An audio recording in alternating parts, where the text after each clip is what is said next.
Талгат Якубекович Бигельдинов, советский летчик-штурмовик, дважды Герой Советского Союза, генерал-майор авиации Казахстана.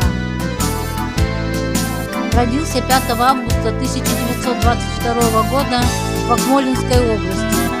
Детство и юность провел в Бишкеке.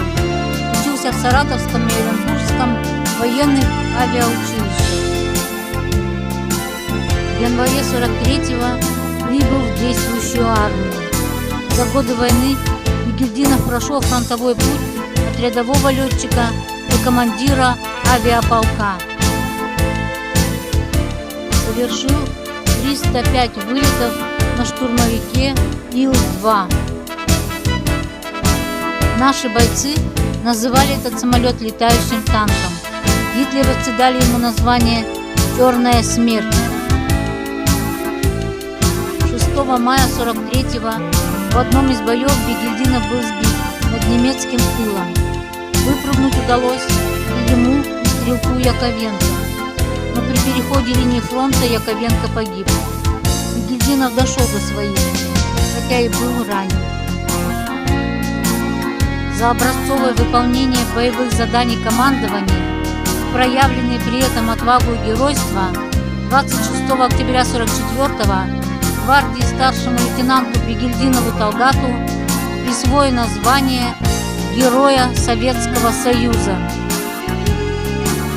Прошел по Красной площади как участник легендарного Парада Победы. В июне 45-го гвардии капитан Бигельдинов награжден второй медалью «Золотая звезда».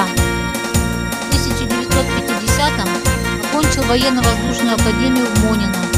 Служил заместителем командира авиаполка в Киевском военном округе.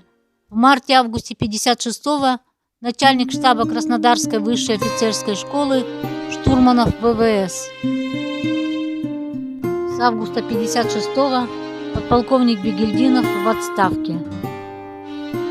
Получив инженерно-строительное образование, работал на возведении промышленных и социально-культурных объектов Казахстана.